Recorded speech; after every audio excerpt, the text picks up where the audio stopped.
ನಮಸ್ಕಾರ. ಕುವೆಂಪು ವಿಶ್ವವಿದ್ಯಾನಿಲಯದ BA ಮೊದಲನೇ ಸೆಮಿಸ್ಟರ್ನಲ್ಲಿ ಮ್ಯಾನೇಜರಲ್ ಎಕನಾಮಿಕ್ಸ್ ಎನ್ನುವಂತಹ ಎಕನಾಮಿಕ್ಸ್ನ ವಿಷಯವಿದ್ದು, ಈ ಒಂದು ವಿಷಯದಲ್ಲಿ ಮೊದಲನೇ ಅಧ್ಯಾಯ nature and scope of managerial economics ಆಗಿರುತ್ತದೆ. ಈ ಮೊದಲನೇ ಅಧ್ಯಾಯದ ಮೊದಲನೇ concept meaning and definition of managerial economics ಆಗಿದ್ದು, ಇದನ್ನು ಪರಿಚಯಿಸುತ್ತಿರುವವರು doctor Netravati, assistant professor of economics, government first grade college, Shikaripura. ಅರ್ಥಶಾಸ್ತ್ರವು ಮೂಲಭೂತವಾಗಿ ಕೊರತೆಯ ಮತ್ತು ಆಯ್ಕೆಯ ವಿಷಯಗಳಿಗೆ ಸಂಬಂಧಿಸಿದ ಅಧ್ಯಯನವಾಗಿದೆ.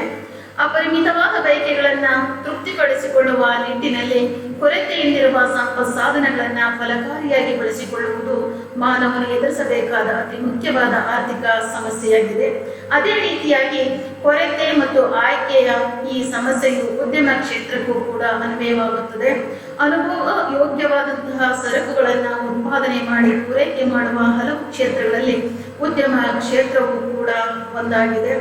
ಸಾಧನಗಳನ್ನು ಪರಿಣಾಮಕಾರಿಯಾಗಿ ಬಳಸಿಕೊಂಡು ಕನಿಷ್ಠ ವೆಚ್ಚದಲ್ಲಿ ಗರಿಷ್ಠ ಉತ್ಪಾದನೆಯನ್ನು ಮಾಡಿ ಗರಿಷ್ಠ ಲಾಭಗಳನ್ನು ತಂದುಕೊಡುವಂತಹ ವಿಧಾನವನ್ನು ಯಶಸ್ವಿ ಉದ್ಯಮಿ ನಿರ್ವಾಹಕನು ಮಾಡಬೇಕಾಗುತ್ತದೆ.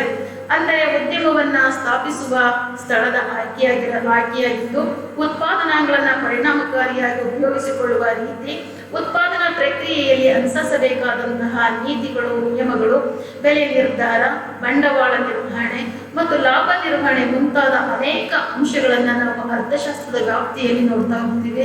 ಈ ಎಲ್ಲ ಅರ್ಥಶಾಸ್ತ್ರದ ಅಂಶಗಳನ್ನು ವಿಶ್ಲೇಷಣೆ ಮಾಡುವ ಅರ್ಥಶಾಸ್ತ್ರದ ಶಾಖೆಯೇ ನಿರ್ವಹಣಾ ಅರ್ಥಶಾಸ್ತ್ರವಾಗಿರುತ್ತದೆ. ನಿರ್ವಹಣಾ ಅರ್ಥಶಾಸ್ತ್ರವು ಪ್ರಾಯೋಗಿಕವಾದ ಅರ್ಥಶಾಸ್ತ್ರದ ಒಂದು ಪ್ರಮುಖ ಶಾಖೆಯಾಗಿದೆ. ಉದ್ಯಮ ಸಮಸ್ಯೆಗಳಿಗೆ ಪರಿಹಾರವನ್ನು ಒದಗಿಸಬಲ್ಲಂತಹ ಆರ್ಥಿಕ ಸಿದ್ಧಾಂತಗಳು, ಸೂತ್ರಗಳನ್ನು ಮತ್ತು ತಂತ್ರಗಳನ್ನು ಅಧ್ಯಯನವನ್ನು ಇದು ಒಳಗೊಂಡಿರುತ್ತದೆ. ಈ ನಿರ್ವಹಣಾ ಅರ್ಥಶಾಸ್ತ್ರವನ್ನು ಹೆಚ್ಚು ಪ್ರಖ್ಯಾತಿ ಬರಲಿಕ್ಕೆ ಕಾರಣವಾದ ಅರ್ಥಶಾಸ್ತ್ರಜ್ಞ ಯಾರಪ್ಪ ಅಂತ ಹೇಳಿದ್ರೆ ಜಾಯಲ್ ಡೀನ್ ಎನ್ನುವಂತಹ ಅರ್ಥಶಾಸ್ತ್ರಜ್ಞ. ಜಾಯಲ್ ಡೀನ್ ಎನ್ನುವವರು 1951ರಲ್ಲಿ ಮ್ಯಾನೇಜರಲ್ ಎಕನಾಮಿಕ್ಸ್ ಎನ್ನುವಂತಹ ಗ್ರಂಥವನ್ನು ಬಿಡುಗಡೆ ಮಾಡ್ತಾರೆ. ಈ ಗ್ರಂಥವನ್ನು ಬಿಡುಗಡೆ ಮಾಡಿದ್ರಿಂದ ಅಮೆರಿಕಾದಂತ ಒಂದು ವಿಷಯ ಹೆಚ್ಚು ಪ್ರಖ್ಯಾತಿ ಬರಲಿಕ್ಕೆ ಕಾರಣವಾಯಿತು. Managerial economics as A subject gained popularity in the USA after the publication of the book Managerial Economics by Joel Dean in 1951. Managerial economics, also colloquially known as a business economics. Managerial economics is a special branch of economics. This branch of economics deals with the function of microeconomic analysis to decision-making techniques of business and management units. Managerial economics deals with the application of economic concepts, theories, tools and methodologies to solve practical problems in a business. Managerial economics is the combination of economics theory and managerial theory. Managerial economics link economic theory and pragmatic economics. It is intended to bridge the gap between theory and practice. ಈ ನಿರ್ವಹಣಾ ಅರ್ಥಶಾಸ್ತ್ರವನ್ನು ಕುರಿತು ಅನೇಕ ಜನ ಅರ್ಥಶಾಸ್ತ್ರಜ್ಞರು ತಮ್ಮದೇ ಆದಂತಹ ಒಂದು ಅರ್ಥಬಂಧದಲ್ಲಿ ಈ ಒಂದು ವಿಷಯವನ್ನ ವಿಶ್ಲೇಷಣೆ ಮಾಡ್ತಾ ಹೋಗ್ತಾ ಇದ್ದಾರೆ. ಅದರಲ್ಲಿ ಮೊದಲನೇದಾಗಿ ಸ್ಪೆನ್ಸರ್ ಮತ್ತು ಸೆಲಿಗ್ಮನ್ ಎನ್ನುವ ಅರ್ಥಶಾಸ್ತ್ರಜ್ಞರ ಪ್ರಕಾರ it is the integration of economic theory with the business practice for the purpose of facilitating decision making and forward planning by management. ಅಂದರೆ ಇವರ ಪ್ರಕಾರ ನಿರ್ವಹಣಾ ಅರ್ಥಶಾಸ್ತ್ರ ಎಂದರೆ ಆಡಳಿತ ನಿರ್ವಾಹಕನು ಭವಿಷ್ಯತ್ತಿನ ಯೋಜನೆ ಮತ್ತು ಸೂಕ್ತ ನಿರ್ಧಾರವನ್ನು ತೆಗೆದುಕೊಳ್ಳುವ ಅವಕಾಶಗಳನ್ನು ಒದಗಿಸುವ ವ್ಯವಹಾರದ ಸಿದ್ಧಾಂತವೇ ನಿರ್ವಹಣಾ ಅರ್ಥಶಾಸ್ತ್ರವಾಗಿರುತ್ತೆ ಎನ್ನುವುದನ್ನು ಸ್ಪೆನ್ಸರ್ ಮತ್ತು ಸೆಲಿಗ್ಮನ್ ಎನ್ನುವ ಅರ್ಥಶಾಸ್ತ್ರಜ್ಞರು ಹೇಳ್ತಾರೆ. ಹಾಗೆ ಜೋಯಲ್ ಡೀನ್ ಪ್ರಕಾರ ನಿರ್ವಹಣಾ ಅರ್ಥಶಾಸ್ತ್ರ ಎಂದರೆ ಅರ್ಥ the purpose of managerial economics is to show how economic analysis can be used in formulating business policies ಅಂತ ಹೇಳ್ತಾರೆ. ಅಂದರೆ ಅರ್ಥ ಇಷ್ಟೇ, ವ್ಯವಹಾರದ ನೀತಿಗಳನ್ನು ರೂಪಿಸುವಾಗ ಆರ್ಥಿಕ ವಿಶ್ಲೇಷಣೆಯನ್ನು ಹೇಗೆ ಉಪಯೋಗಿಸಬಹುದು ಎಂಬುದನ್ನು ನಿರ್ಧರಿಸುವ ವಿಷಯವೇ ನಿರ್ವಹಣಾ ಅರ್ಥಶಾಸ್ತ್ರ ಎಂಬುದಾಗಿ ಜಾಯಲ್ ಡೀನ್ ಎನ್ನುವ ಎಕಾನಮಿಸ್ಟ್ ಹೇಳ್ತಾ ಹೋಗ್ತಾರೆ. ಹಾಗೆ ಮತ್ತೊಬ್ಬ ಎಕಾನಮಿಸ್ಟ್ ಮ್ಯಾಕ್ನೇರ್ ಅಂಡ್ ಮ್ಯಾರಿಯನ್ ಹೇಳುವ ಪ್ರಕಾರ managerial economics deals with the use of economic I have thought to analyse business situation ಅಂತ ಹೇಳ್ತಾರೆ. ಅಂದರೆ ಅರ್ಥ ಇಷ್ಟೇ, ನಿರ್ವಹಣಾ ಅರ್ಥಶಾಸ್ತ್ರವು ಆರ್ಥಿಕ ಸ್ಥಿತಿಗತಿಗಳನ್ನು ವಿಶ್ಲೇಷಣೆ ಮಾಡುವುದಕ್ಕೆ ಮತ್ತು ಆರ್ಥಿಕ ವಿಚಾರ ಮಾದರಿಗಳನ್ನು ಬಳಸಿಕೊಳ್ಳುವುದಕ್ಕೆ ಸಂಬಂಧಪಟ್ಟ ವಿಷಯವೇ ಮ್ಯಾನೇಜರ್ ಎಕನಾಮಿಕ್ಸ್ ಆಗಿರುತ್ತೆ ಎನ್ನುವುದನ್ನು ಮ್ಯಾಕ್ನೇರ್ ಮತ್ತು ಮ್ಯಾರಿಯನ್ ಎನ್ನುವಂಥ ಎಕಾನಮಿಸ್ಟ್ ಹೇಳ್ತಾ ಹೋಗ್ತಾರೆ. ಹಾಗೆ ಇನ್ನೊಬ್ಬ ಅರ್ಥಶಾಸ್ತ್ರಜ್ಞ ಹೆನ್ರಿ ಅಂಡ್ ಹೇಯನ್ ಪ್ರಕಾರ ಮ್ಯಾನೇಜರ್ ಎಕನಾಮಿಕ್ಸ್ ಅಂದ್ರೆ ಏನಪ್ಪಾ ಅಂತ ಹೇಳಿದ್ರೆ, manager economics is A economics applied in decision making. It is a special branch of economics that bridges the gap between abstract theory and managerial practice ಅಂತ ಹೇಳ್ತಾ ಹೋಗ್ತದೆ. ಅಂದ್ರೆ ಇಷ್ಟೇ ಅರ್ಥ, ನಿರ್ವಹಣಾ ಅರ್ಥಶಾಸ್ತ್ರವು ನಿರ್ಧಾರ ತೆಗೆದುಕೊಳ್ಳುವಲ್ಲಿ ಅರ್ಥಶಾಸ್ತ್ರವನ್ನ ಅನ್ವಯಿಸುತ್ತದೆ. ಅರ್ಥಶಾಸ್ತ್ರದ ವಿಶೇಷ ಶಾಖೆಯಾಗಿದೆ ಹಾಗೂ ಅಮೂರ್ತದ ಸಿದ್ಧಾಂತ ಮತ್ತು ವ್ಯವಸ್ಥಾಪಕ ಅಭ್ಯಾಸದ ನಡುವೆ ಅಂತರವನ್ನ ಇದು ಕಡಿಮೆ ಮಾಡುತ್ತದೆ ಎಂಬುದನ್ನ ಹೆನ್ರಿ ಅಂಡ್ ಹೇಯನ್ ಎನ್ನುವ ಎಕಾನಮಿಸ್ಟ್ ಹೇಳ್ತಾರೆ. ಹಾಗೆ ಸಾಲ್ವತೋರಿ ಎನ್ನುವ ಎಕಾನಮಿಸ್ಟ್ ಪ್ರಕಾರ ನಿರ್ವಹಣಾ ಅರ್ಥಶಾಸ್ತ್ರ ಎಂದರೆ ಏನಪ್ಪಾ ಅಂತ ಹೇಳಿದ್ರೆ, managerial economics refers to the application of economic theory and the tools of analysis of decision science to examine how an organization can achieve its objectives most effectively ಅಂತ ಹೇಳ್ತಾ ಹೋಗ್ತಾರೆ ಸಾಲ್ವತೋರಿ ಎನ್ನುವ ಎಕಾನಮಿಸ್ಟ್. ಇವರು ಹೇಳುವ ಹಾಗೆ ನಿರ್ವಹಣಾ ಅರ್ಥಶಾಸ್ತ್ರವು ಆರ್ಥಿಕ ಸಿದ್ಧಾಂತದ ಅನ್ವಯಕ್ಕೆ ಮತ್ತು ನಿರ್ಧಾರಕ್ಕೆ ವಿಜ್ಞಾನದ ವಿಶ್ಲೇಷಣೆಯ ಸಾಧನಗಳನ್ನು ಸೂಚಿಸುತ್ತದೆ. ಇದು ಒಂದು ಸಂಸ್ಥೆ ತನ್ನ ಉದ್ದೇಶಗಳನ್ನ ಹೇಗೆ ಹೆಚ್ಚು ಪರಿಣಾಮಕಾರಿಯಾಗಿ ಸಾಧಿಸಬಹುದು ಎಂಬುದನ್ನ ಪರೀಕ್ಷಿಸುತ್ತದೆ ಎಂಬುದಾಗಿ ಸಾಲ್ವತೋರಿ ಎನ್ನುವ ಎಕಾನಮಿಸ್ಟ್ ಹೇಳ್ತಾರೆ. ಹಾಗೆ ಇನ್ನೋರ್ವ ಎಕಾನಮಿಸ್ಟ್ ಪ್ರೊಫೆಸರ್ ಇವಾನ್ ಡಗ್ಲಾಸ್ ಹೇಳುವ ಹಾಗೆ, managerial economics is a concern with the application of economic principles and methodologies to the decision making process within the firm or organization under the condition of uncertainty.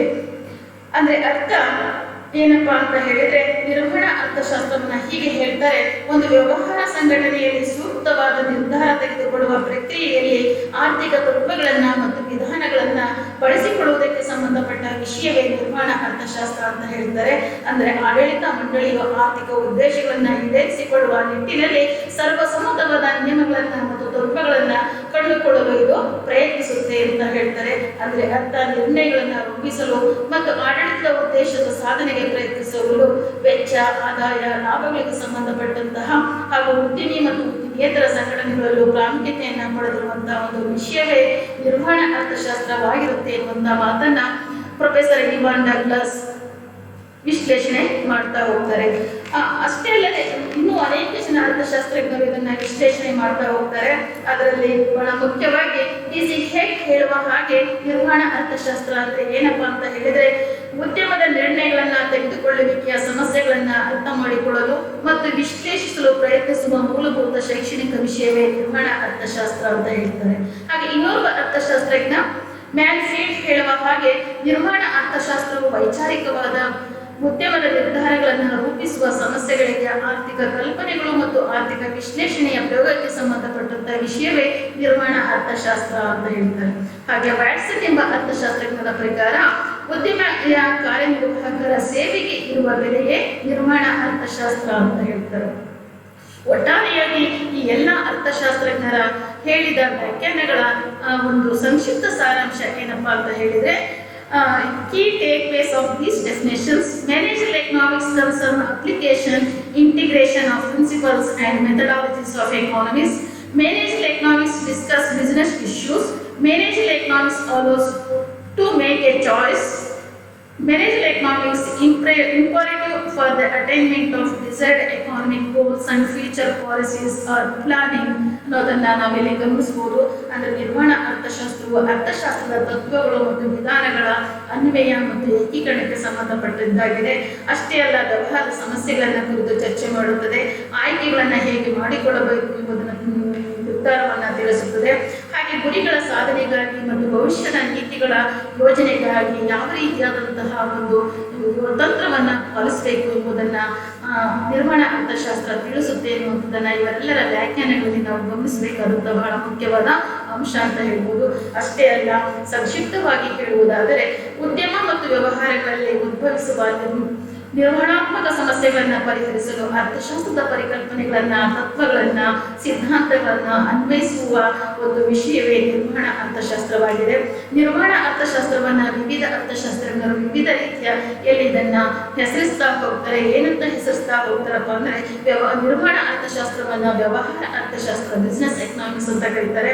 ನಿರ್ವಹಣಾ ಅರ್ಥಶಾಸ್ತ್ರವನ್ನು micro economics ಅಂತ ಕರೀತಾರೆ. ಉದ್ಯಮಶೀಲತೆಯ ಅರ್ಥಶಾಸ್ತ್ರ ಅಂತ ಕರೀತಾರೆ. ಅನ್ವಯಿಕ ಅರ್ಥಶಾಸ್ತ್ರ ಅಂತ ಕರೀತಾರೆ. ಹೀಗೆ ಈ ನಿರ್ವಹಣಾ ಅರ್ಥಶಾಸ್ತ್ರವನ್ನು ವಿವಿಧ ಹೆಸರುಗಳಿಂದ ವಿವಿಧ ಅರ್ಥಶಾಸ್ತ್ರಜ್ಞರ ಅರ್ಥೈಸ್ತಾ ಹೋಗ್ತಾರೆ. ಆ ನಿರ್ವಹಣಾ ಅರ್ಥಶಾಸ್ತ್ರದ ಮುಖ್ಯ ಕೆಲಸ ಏನಪ್ಪಾ ಅಂದರೆ ಆರ್ಥಿಕ ಸಮಸ್ಯೆಗಳಿಗೆ ಪರಿಹಾರವನ್ನು ಕಂಡುಹಿಡಿಯುವುದು ಮತ್ತು ಅದಕ್ಕೆ ಮುಂದಣ ಯೋಜನೆಗಳನ್ನು ಹಮ್ಮಿಕೊಳ್ಳುವುದಕ್ಕೆ ಸಂಬಂಧಪಟ್ಟಂತಹ ವಿಷಯವೇ ನಿರ್ವಹಣಾ ಅರ್ಥಶಾಸ್ತ್ರವಾಗಿದೆ ಅಂತ ಹೇಳ್ಬೋದು. ಅಷ್ಟೇ ಅಲ್ಲ, ಇಂದಿನ ಆಧುನಿಕ ಪ್ರಪಂಚ ಅತಿಯಾದ ವೇಗದಲ್ಲಿ ಬೆಳೀತಾ ಇದೆ. ಅತಿ ವೇಗವಾಗಿ ಬೆಳೆಯುತ್ತಿರುವಂತಹ ಈ ಸಮಯದಲ್ಲಿ ಅನೇಕ ಸಮಸ್ಯೆಗಳನ್ನು ಎದುರಿಸಬೇಕಾಗತ್ತೆ. ಆ ಸಮಸ್ಯೆಗಳಿಗೆ ಸೂಕ್ತವಾದ ಪರಿಹಾರಗಳನ್ನು ಹೇಗೆ ತೆಗೆದುಕೊಳ್ಳಬೇಕು, ಅದಕ್ಕೆ ಸಂಬಂಧಪಟ್ಟ ಹಾಗೆ ಯೋಜನೆಗಳನ್ನು ಹೇಗೆ ಹಮ್ಮಿಕೊಳ್ಳಬೇಕು ಎಂಬುದರ ಬಗ್ಗೆ ವಿಶೇಷವಾದಂತಹ ಒಂದು ವಿಶ್ಲೇಷಣೆಯನ್ನ ಮಾಡುವ ಆಧುನಿಕ ಒಂದು ವಿಷಯವೇ ಈ ಒಂದು ನಿರ್ವಹಣಾ ಅರ್ಥಶಾಸ್ತ್ರವಾಗಿದೆ. ಈ ನಿರ್ವಹಣಾ ಅರ್ಥಶಾಸ್ತ್ರದ ಒಂದು ಶಾಖೆಯಾಗಿದೆ. ಅರ್ಥಶಾಸ್ತ್ರದಲ್ಲಿ ಬರುವಂತಹ ಚಿಂತನೆಗಳನ್ನ, ನೀತಿಗಳನ್ನ, ನಿಯಮಗಳನ್ನ, ಸಿದ್ಧಾಂತಗಳನ್ನ ಅನ್ವಯಿಸುವಂತಹ ಕೆಲಸವನ್ನ ಮಾಡುವಂತಹ ಒಂದು ವಿಷಯವೇ ನಿರ್ವಹಣಾ ಅರ್ಥಶಾಸ್ತ್ರವಾಗಿದೆ. ಹಾಗಾಗಿ ಈ ನಿರ್ವಹಣಾ ಅರ್ಥಶಾಸ್ತ್ರ ಇಂದಿನ ಆಧುನಿಕ ಜಗತ್ತಿನಲ್ಲಿ ಅತ್ಯಂತ ಹೆಚ್ಚು ಪ್ರಾಮುಖ್ಯತೆಯನ್ನು ಪಡೆದಿರುವಂತಹ ಒಂದು ಪ್ರಮುಖ ವಿಷಯವಾಗಿದೆ.